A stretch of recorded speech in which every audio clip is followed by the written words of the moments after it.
है, क्योंकि मैं भी इसमें कुछ एक बातों को और ढूंढ के इसको थोड़ा हम और अच्छे से सीख लेंगे, ताकि कंफ्यूजन हमारे पास ना रहे, है ना। लेकिन मैं अभी जो जो बातों को बता रहा हूं, मैंने युग बताए थे एक बार, कुछ बाइबल से मैंने युग बताए थे आप लोगों को। किसी को कुछ युग याद है किसी को कुछ युग याद? हाँ, कोई हाथ खड़ा कर रहा है, हाँ, कितने हैं ये याद है?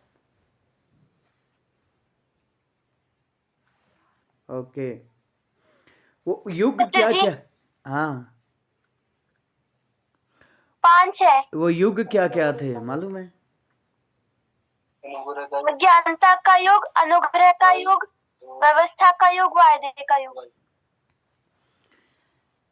ये अज्ञानता से शुरू हुआ है, अज्ञानता का युग है, ठीक है। विवेक का युग है, विवेक के बाद व्यवस्था का युग है ना, और व्यवस्था के बाद अनुग्रह का युग है, ठीक है। ये 4 के बारे में बात किया था हमने, कि 5 के किया था कोई? वायदे का युग, है, वायदे का युग। हाँ, वाह, यस यस यस यस, ये तो बहुत बड़ा एक रह गया था, हाँ, वायदे का युग, ठीक है। अभी मैं बताता हूं आपको, अभी लोग चलते कैसे थे जब आदम हवा वाटिका में थे, तो वो अज्ञानी थे, वो अज्ञानता का युग था, वो उनको किसी चीज के बारे में कुछ भी पता नहीं है, वो अनजान है ना। कैसे है वो अनजान है, बिल्कुल अनजान रीति से वो जी रहे हैं, उनको कुछ पाप नहीं जानते, ये नहीं जानते, वो कुछ नहीं जानते वो। तो वो कैसे जी रहे थे? अज्ञानता के युग में। अब ये मैं क्यों बता रहा हूं आपको कि पहले बाइबल नहीं थी, अब ध्यान दीजिए, बाइबल नहीं थी, ठीक है। उन लोगों ने जब आदम को बाहर निकाल दिया, वहां से बाहर निकाल दिया, फिर आया विवेक का युग, फिर वो विवेक से जीना शुरू कर दिया। विवेक का मतलब क्या है? जो आपको आपका विवेक कहेगा, है ना। बहुत सारी चीजें हैं ना, कई बार हमारे विवेक में आते हैं कि नहीं नहीं नहीं नहीं यार, ये करना शायद सही नहीं होगा, है ना, आता है ना हमारे विवेक में कि नहीं नहीं नहीं नहीं, ये गलत होगा। तो जो उनके विवेक में आ गया कि ये गलत है, तो वो उसको एक कानून बना देते थे कि ये गलत है, यानी कि वो विवेक के अनुसार चलते थे, ठीक है। उसके बाद उन्होंने कैसे चलना शुरू किया? विवेक के अनुसार। अब उन्होंने परमेश्वर के बारे में जो भी कुछ सुना है, वो किससे सुना है? उन्होंने आदम से, है ना। आदम ने उनको कहा कि देखिए, मैं तो, हम बहुत अच्छे परमेश्वर के साथ थे, लेकिन फल खा लिया, परमेश्वर की आज्ञा को तोड़ा, बाहर आ गए, वाटिका से बाहर निकाल दिया गया। अब वहां से विवेक का युग चलता आया नूह तक। अब उसमें नूह धर्मी था। अब नूह से शुरू हो गया है वायदे का युग। नूह से कैसे शुरू हो गया है? परमेश्वर ने नूह के साथ एक वायदा किया, अब तुम फलो फूलो इस पृथ्वी के ऊपर, आइंदा मैं कभी भी इस धरती को जल प्रलय से खत्म नहीं करूंगा। ओके, अब वही वायदे के युग में आगे अब्राहम भी आ गया। अब अब्राहम से भी एक वायदा हो गया है, मैं तुझे आशीष दूंगा और तेरे खानदान को, तेरे कुल को मैं इतना बढ़ाऊंगा जैसे आकाश के तारे, और जैसे बालू होता है जिसको कोई गिन नहीं सकेगा। लेकिन पत्नी बांझ थी, अब उससे भी एक वायदा किया, मैं तुझे बच्चा दूंगा। 25 साल इंतजार किया, बच्चा हुआ, ठीक है। अब वहां से, अब वो जो परमेश्वर ने कहा था कि तेरा कुल इतना बढ़ जाएगा, है ना, कि कोई उसे गिन नहीं पाएगा, तो वो कैसे आगे बढ़ेगा अब, ठीक है। अब देखिए, और फिर क्या लिखा है? अन्य जाति तेरे द्वारा आशीष पाएंगे, लिखा है ऐसा कि नहीं लिखा है? ये एक बहुत बड़ी बात परमेश्वर ने उस समय उसको कही है। मैं चाहूंगा उत्पत्ति एक बार आ जाओ जरा 12 में।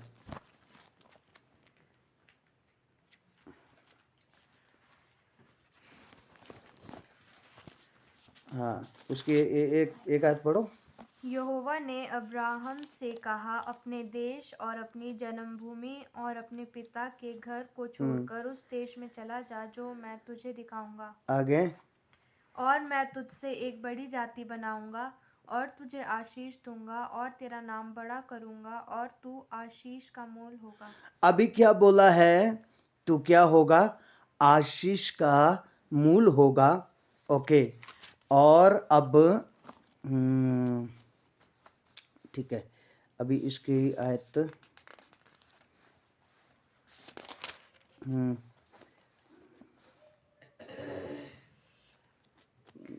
मेरे साथ अभी निकालिएगा।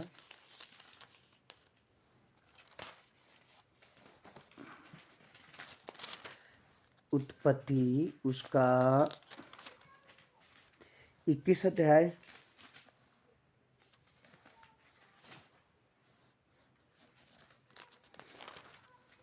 और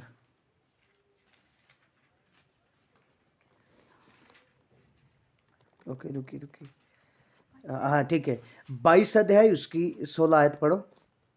यहोवा की यह वाणी है कि मैं अपनी ही एक शपथ खाता हूँ कि तूने जो यह काम किया है कि अपने पुत्र वरन अपने इकलौते पुत्र को भी नहीं रख छोड़ा, इस कारण मैं निश्चय तुझे आशीष दूंगा और निश्चय तेरे वंश को आकाश के तारागण और समुद्र के तीर की बालू के किनकों के समान अनगिनत करूंगा, और तेरा वंश अपने शत्रुओं के नगरों का अधिकारी होगा। आगे। और पृथ्वी की सारी जातियां अपने को तेरे वंश के कारण धन्य मानेगी, क्योंकि तूने मेरी बात मानी। बस यहाँ पता क्या आशीष मिली उसको? पृथ्वी और भी ये शब्द हैं, हम अभी इतना समय नहीं है, कि पृथ्वी की सारी जातियां तेरे द्वारा क्या पाएगी? आशीष पाएगी, है ना? क्या पाएगी? अन्य जातियां भी, सारी जातियां, सिर्फ यहूदी नहीं, सिर्फ यहूदी नहीं, बल्कि और लोग भी तेरे द्वारा क्या पाएंगे? आशीष पाएंगे। अब ये वायदे का युग चल रहा है। अब ये वायदा किसके पास आ गया? अब्राहम के पास वायदा आ गया। अब्राहम से इसहाक हो गया, इसहाक से याकूब हो गया, ठीक है। अब याकूब के 12 बेटे हो गए हैं। अब ये जो याकूब के 12 बेटे हैं, ये याकूब, ये सब लोग अब गुलामी में चले गए मिस्र की। अब ये 430 साल रह गए मिस्र की गुलामी में। अब जब 430 साल के बाद बाहर निकले हैं, अब परमेश्वर को अपनी प्रतिज्ञा याद है कि मैंने कहा था अब्राहम से कि तेरे द्वारा सारा कुल आशीष पाएगा। अब परमेश्वर ने कहा ये 400 साल तक ये कहाँ रहे? मिस्र में। वचन जो बातों को मैंने कहा, या अब्राहम के द्वारा, हनोक के द्वारा, नूह के द्वारा, वो इनके दिमाग से निकल चुकी है। सिर्फ इतना जानते हैं ये कि हाँ यहोवा परमेश्वर है, कैसा है क्या है मालूम नहीं है। अब परमेश्वर ने क्या किया? अब एक व्यवस्था दे दी जंगल में, एक इनको कानून और एक इनको नियम दे दिया, ठीक है। इनको नियम दे दिया कि किस रीति से आगे चलना है। और ये नियम जो थे, इसमें जो ये व्यवस्था के अंदर के जो नियम थे, वो यीशु मसीह तक पहुंचने के लिए थे। अब क्या हुआ? नहीं तो उत्पत्ति कैसे हुई किसको पता है? हाँ, आदम के पास कुछ लिखने का नहीं है, किसको पता है? जल प्रलय आया, किसको पता है कैसा आया? अब्राहम को कहां से किधर को बुलाया, किसको पता है भाई? अब मूसा ने परमेश्वर को पहाड़ पे बुलाया और उसने उत्पत्ति, निर्गमन, लय व्यवस्था, गिनती और व्यवस्था विवरण, ये 5 किताबें मूसा से लिखवाई, ठीक है। ये इसने लिखी कहाँ है? ऊपर पर्वत के ऊपर, सिनाई पर्वत के ऊपर 2 बार ये 40 दिन 40 रात वहां गया और परमेश्वर के साथ बैठा ये, ठीक है। और वहां बैठ के, अच्छा अभी एक प्रश्न है, चलो थोड़ा आज हम अलग तरीके से बात, अभी एक प्रश्न है, वहां उसने लिखी तो किस चीज पे लिखी? 10 आज्ञा तो उसने पत्थर पे लिख के दी थी परमेश्वर ने, लेकिन अब इतना सारा किताबें उसने लिखी तो किस पे लिखी? अब मैं ये उस समय पेपिरस बोलते थे। पेपिरस एक बड़ा पत्ता होता था, ठीक है, जो हर जंगलों में पाया जाता था, और वो ऐसा था कि उसके ऊपर आप डंडे से ही थोड़ा सा ऐसा खींच के लिखेंगे तो थोड़ी देर में वो काला आपको लिखा हुआ दिखता था। ये पुराने समय में ऐसा ही होता था। जो ये बाइबल है ना, ये बाइबल पत्तों पे लिख के मूसा लाता था और उसके बाद ये पत्थरों पे लिखी जाती थी,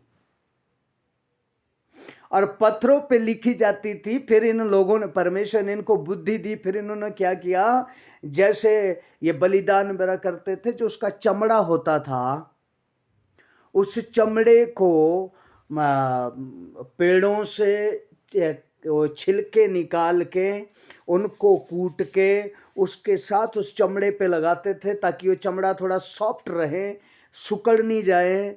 जहाँ से इतना सुखाया तो इतना ही रहे, उसको सुखा के उसके बाद ये चमड़ों पे लिखी जाती थी।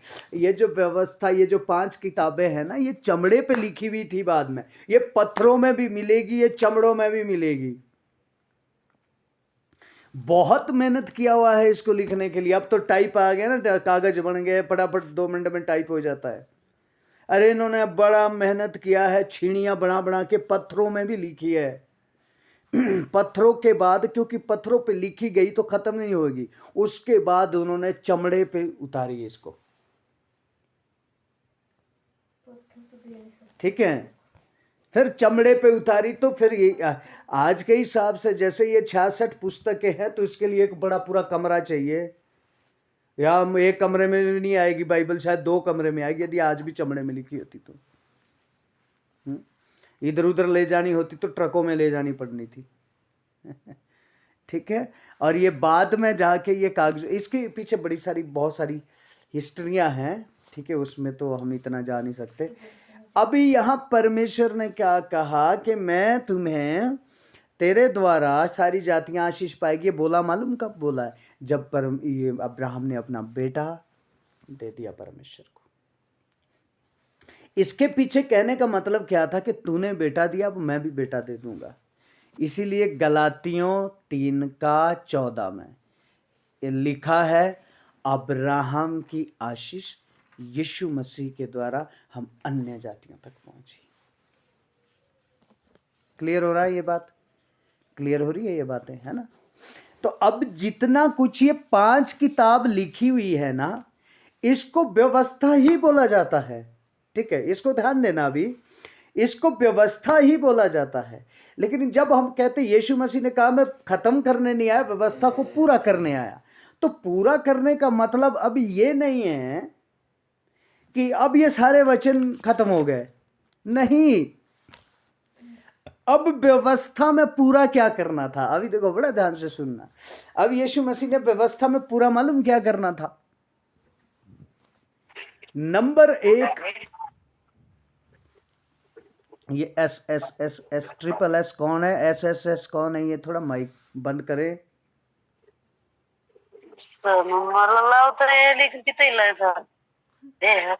ये माइक बंद करे आप। एस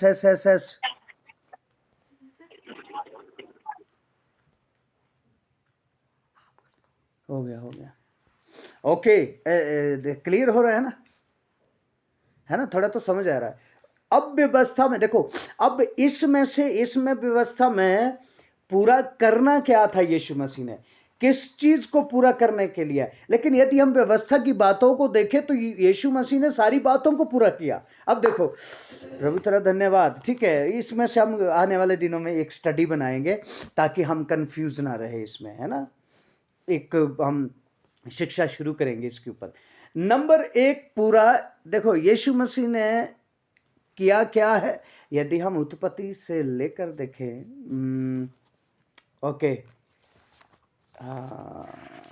चलो मैं कुछ वचनों को बाद में, हम एक बार हम इसको अच्छे से वचनों के अनुसार हम इसमें चलेंगे। नंबर 1, जब नूह का, जब वो पूरा जल प्रलय हुआ, उस समय जो नूह का जहाज है वो यीशु को दर्शाता है। ओके। उस नूह के जहाज में 8 लोग और कुछ जानवर बच गए। और हैरानी की बात है कि उस समय टेक्नोलॉजी नहीं है, लकड़ी का बनाया और मिट्टी से लगाया हुआ, फिर भी पानी एक बूंद अंदर नहीं आई, अंदर सलाब भी नहीं आई। अब वो जहाज किसको दर्शाता है? यीशु मसीह को दर्शाता है कि जो उस जहाज के अंदर है वो सुरक्षित है। जैसा मर्जी बाहर जल प्रलय होता रहे, लेकिन वो यीशु मसीह में क्या रहेगा? सेफ। उसी रीति से आज हम जो यीशु में आ गए हैं वो सेफ हो गए हैं। ओके, ठीक है। उसके बाद आगे जब हम अब्राहम के पास आते हैं, तो अब्राहम के पास आके हम क्या देखते हैं? जिस तरह से अब्राहम ने अपना इकलौता बेटा परमेश्वर को दे दिया, उसी रीति से परमेश्वर ने भी अपना इकलौता बेटा हमें दे दिया। ठीक है, ये व्यवस्था की बातें थी। अब परमेश्वर ने एक वायदा किया अब्राहम से। क्या वायदा किया है? कि तेरे द्वारा सारी जातियां, अन्य जातियां भी आशीष पाएगी। और जब यीशु आया तो ये बात भी पूरी होगी। देखो, ध्यान देना, इसको बड़ा समझना अच्छे से। इसको एक बार हम और अच्छे से सीखेंगे, लेकिन फिर भी समझने की कोशिश करो। अब पूरा करने आया ना यीशु मसीह, खत्म करने नहीं आया। गलातियों की पत्री में लिखा, मैं व्यवस्था खत्म करने नहीं आया, इसको पूरा करने आया हूं। अब जो वायदा परमेश्वर ने अब्राहम से किया था, यीशु के आते ही वो वायदा भी पूरा हो गया।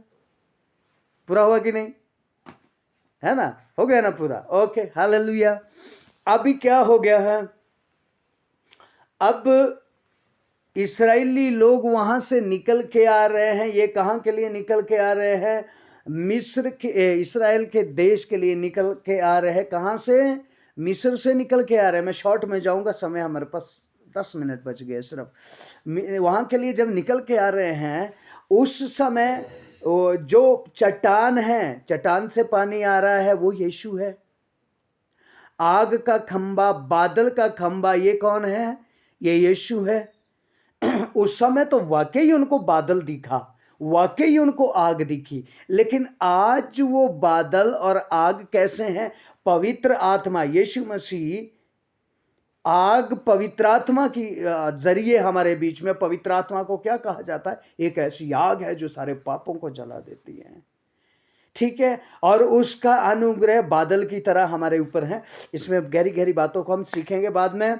अभी ठीक है, अभी देखो वहां से आ रहे हैं और ये कहां पहुंच रहे हैं? अभी इसराइल में। अभी इसराइल में जब पहुंच रहे हैं, इसराइल में जब पहुंच रहे हैं, अब वहां क्या बातें पूरी होनी है? एक मंदिर बना दिया, जंगल में ही बना दिया, एक तंबू बनाया पहले, है ना? सिनाई के रेगिस्तान में एक तंबू बना दिया। अब वो मंदिर वहाँ से इसराइल में बना दिया, जो कि सुलेमान ने बना दिया। उसके 3 भाग बना दिए। अब इस तीसरे अंदर के भाग में अभी कौन रहता है? परमेश्वर। ठीक है, कौन रहता है? परमेश्वर वहाँ के वास करता है ना, साल में एक बार। अब महायाजक मेरे पापों के लिए एक बकरा काटता है, चाहे मुर्गा काटता है, जो भी कुछ काटता है, एक कटोरी में लहू लेके कहाँ जाता है?